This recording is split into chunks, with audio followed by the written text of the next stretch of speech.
This right here is hands down better than the manga in every shape and form, to the voice acting delivery, to the visual scene, to the sound effects, the sound design in general.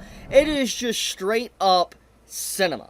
That term literally represents just this whole segment of this episode of Oshinoko.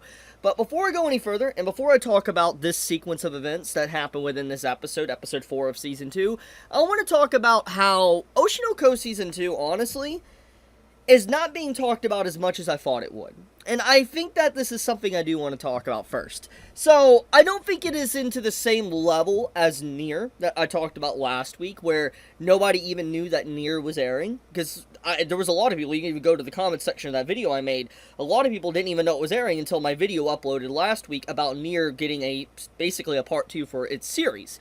And I know that there is definitely people that are aware that Oshinoko Season 2 is airing right now, but I feel like there is a lot of things that is holding this series back that's causing people not to watch it. And I want to dive into that first before I go any further, because there is definitely something I've noticed. Now that we're 4 weeks deep, and we had such a cinema episode of Oshinoko that legitimately is just, in every shape and form, is way beyond the manga, I'm surprised I'm not seeing more conversation about it. Because when Oshinoko Season 1 was coming out, everybody was talking about it. Now, you could say it's overrated, it was just the flavor of the anime season, whatever.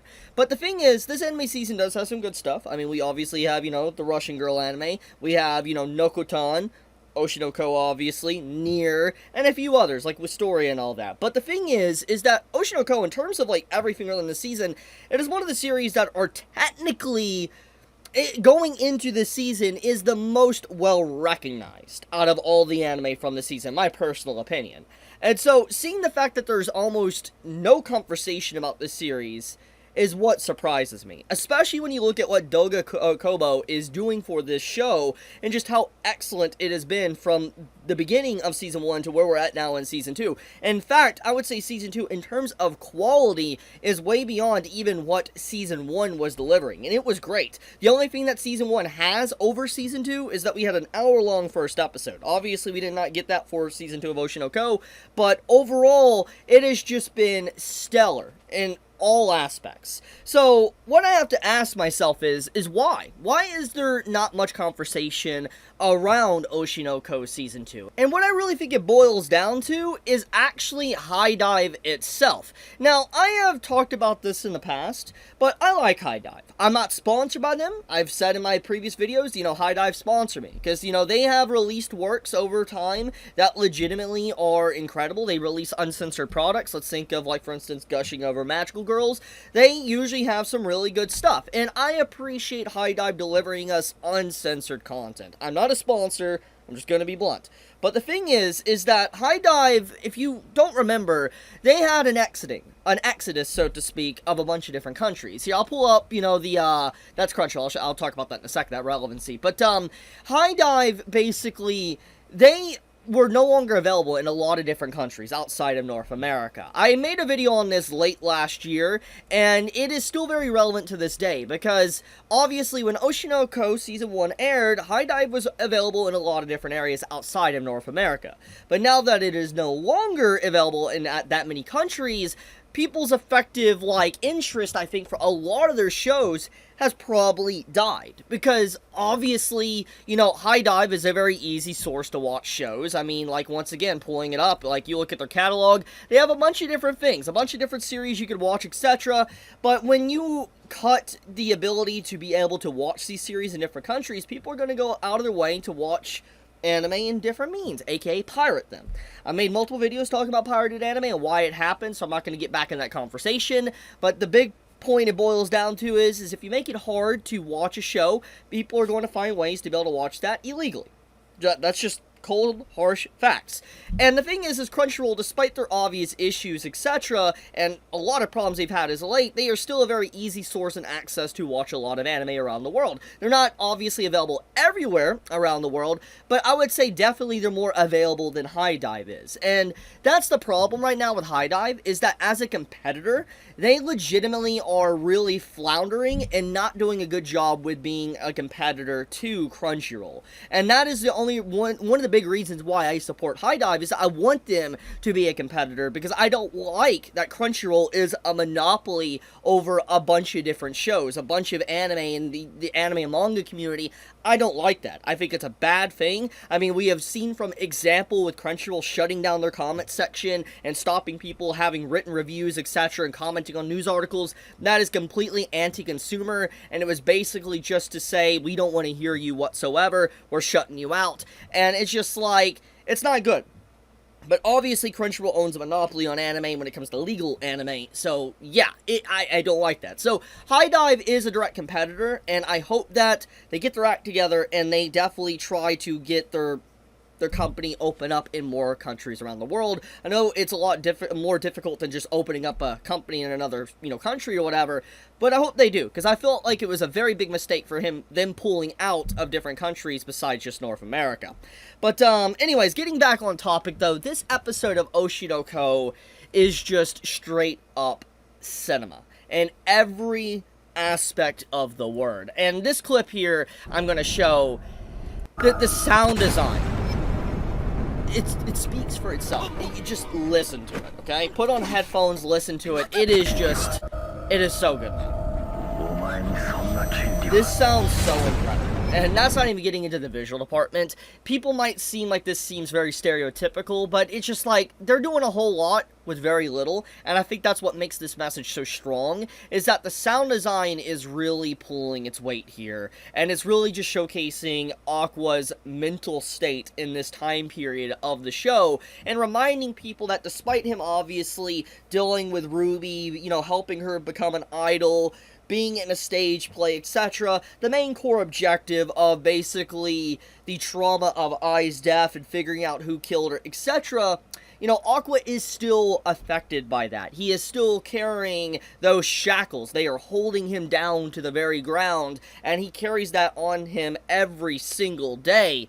And this moment here just showcases that. Anytime that, he potentially is getting happy, or he's having a happy moment, he's dragged back down into this misery, this sadness, and he feels absolutely responsible for Ai's death. This entire segment in this episode of Oshinoko showcases a lot about Aqua's character with very few scenes. It lets us know that he has survivor's guilt, reminds people of Ai's death, but on top of that, it showcases that despite many, many years passing since she died, he is still vividly remembering it. It's not something that just goes away, and that's a big detail. He even says that, he can never forget the smell of rusted metal, smell of blood. It's something he just can never forget. It's nose piercing, and he can vividly remember the scene of her holding her hand, etc., and you see this shadow self that obviously is his former human self, like his other body, telling him that he can never forget, don't forget, it's your fault, basically.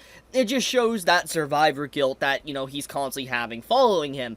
It's a very sad sequence of events, and honestly, this episode of Oshinoko is just straight up incredible. And especially when you ended off with this scene here with, Akane figuring out the truth, figuring out that Aqua is Ai's child, and Ruby is as well. It's a very great climax to the episode, showcasing just, how Akane finally figured it out and all that, and, Ai's secrets out as well. It's just a very interesting turn of events. It makes you wonder what's going to happen. Is Akane going to tell anyone? Is she going to talk to Aqua about it? Is she going to talk to Ruby about it? There's a lot of ways to consider this, but the very episode's messages, the core messages, are split into two different segments. Obviously, I've talked a lot about Aqua, and his PTSD, his overall survivor's guilt, but the other segment of the episode is also split off to seeing the actual creators of the stage play to the creator of Tokyo Blade coming together to work on the script to make it a very cohesive and well understood stage play. And obviously, the first half of this segment, I'm going to be completely blunt, I think is completely overshadowed by the second half. The themes in general are, I guess in a way they make sense because of the middle point of the episode, but the themes are very different from each other, and people might even look at this episode as just 2 episodes in one because of what it was trying to tackle. It was trying to tackle 2 creators having a collaboration and working together to make a stage play and do some give and take, while the second half was about an actor trying to dive into emotional acting and realizing the way to draw on emotion is probably remembering one of the most traumatic events that's ever happened in your life. And so this entire episode's eye-opening for a lot of things, but the themes for the first and second half are fundamentally very different, and let's talk about the middle segment that, kind of bridges the gap between everything, that makes things a little bit more understandable and how these link up together. So basically, when we get to the middle half of the episode, the big point we get into is that actors are going to have to pull their weight. That the script that the 2 creators collaborated on is absolutely a monstrosity. It's excellent, and in no shape or form is it something that is dog water. It is an incredible piece of work. But because of how incredible the work is and how monstrous it turned out, the overall stage play is highly reliant on the actors and how they're able to present these said characters. For instance, it's a script that has full and 100% confidence in the actors, and if the actors do not act properly, the whole stage play will fall apart. And that right there leads into some difficulties, and that's what I need to talk about. And this is where the gap bridges into Aqua's situation with PTSD, is that the stage play, obviously, is heavily reliant on actors, and to take the risk of heavily relying on them is a very risky move, because obviously if they don't do well, the audience is absolutely going to hate it. But if it is a stage play that plays it safe and it doesn't fully rely on the actors' movements and body language without words, then they theoretically could get away with more and get more people to genuinely like it. It's a very risky and bold move, which makes a lot of sense why the creator was very iffy and scared of the production because of the pressure it would put on the actors itself. But this is their role, this is their job, and this is what they were trained to do, so they gotta step up to the plate. So getting into the acting in general, obviously when it comes to expressive acting, you gotta have a lot of emotional acting. There's a lot of scenes that require you to put emotion into it, like for instance, when an actor is looking at someone dying, they have to look like they're sad or crying, etc. And you can't just, some people can fake tears, etc., but most of the time people gotta channel some deep emotion within them to be able to get that. And that is called emotional acting, and that's what this episode tries to present, is that the characters have to emotionally act. And Aqua has a very important role where he has to emotionally act at a character that is injured.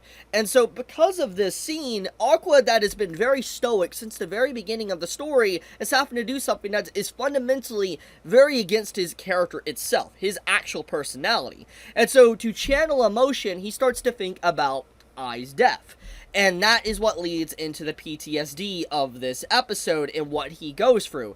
It is legitimately incredible. When you look at the episode, it looks like 2 episodes in one, but the middle half of the episode bridges the gap and allows the themes of both parts of the episode to flow perfectly. And I like that. There was a lot of detail and a lot of love poured into this episode of Oshinoko that really expands upon the core messages and themes of the story, to the revenge plot, to also the how the idol industry is, but also the entertainment industry. All the core messages and themes that make Oshinoko's anime Oshinoko was presented in this episode, while giving insight and entertainment as well. Great episode all around. Doga Kobo has legitimately been cooking, and as I said, spiraling back around to the earlier conversation I had when I started this video, what makes me very sad is like, I think Season 2 is already better than Season 1, but it's sad that the conversation around this story has legitimately dwindled. Maybe it's just me, maybe I don't see it, but I do think that the conversation of Oshinoko has drastically died down to what it was. We'll see. Maybe, it's just a lot of people are looking forward to the revenge plot only, and they're not really interested in a stage play. I guess that makes sense, but personally, the stage play is one of the best arcs of the entire manga, so it's kind of unfortunate. Anyways, I want to leave it at that.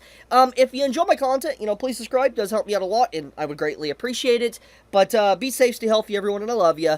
Chibi out.